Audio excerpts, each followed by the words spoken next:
முத்தூர்ல கோவைவால் முக்குளத்தூர் வழக்கறிஞர் சார்பா பரிதாபங்கள் சேனல் மேல ஒரு கம்ப்ளைண்ட் கொடுத்திருக்கோம். அது ஒட்டுமொத்த முக்குளத்தூரை இழிவுபடுத்தக்கூடியதாகவும் நக்கலும் நையாண்டியும் பண்ற மாதிரியும் நம்மளோட மாண்பு கெடுக்கிற மாதிரி வீடியோ வெளியிட்டிருக்காங்க.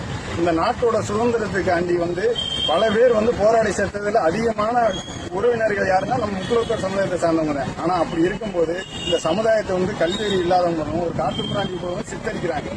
வேலுநாச்சியா இருக்கட்டும், சின்ன மருது பெரிய மருதாக இருக்கட்டும், திருமத்திக்கு வேலி அம்பலமாக இருக்கட்டும், ராஜராஜ சோழன் இத்தனை மன்னர்களை கொண்ட இந்த சமுதாயம் இந்த சுதந்திரக்காண்டி இன்னொரு ஈர்த்திருக்கு. முத்துராமலிங்கத்தன் பல வருடங்கள் சிறையிலே தன்னோட வாழ்க்கையை கழிச்சிருக்காரு. அப்படிப்பட்ட ஒரு சமுதாயத்தை ஒரு காட்டுமிராண்டியிலும் இந்த ஒரு தனிப்பட்ட காதல் விவகாரத்தினாலும் குடும்ப பிரச்சனைனாலும் ஏற்படுற தனிப்பட்ட விரோதத்தை இரு சமுதாயத்திற்கு இடையான விரோதம் மாதிரி சித்தரிக்கிறாங்க. வீடியோ உடனே டெலிட் செய்யணும். இந்த அரசு காவல்துறைக்கு விரைவாக நடவடிக்கை எடுத்து இந்த பரிதாபங்கள் சேனல் நிரந்தரமா தடை செய்யணும் அப்படின்னு சொல்லி முக்குளத்தூர் வழக்கறிஞர் சார்பாக புகார் கொடுத்திருக்காங்க.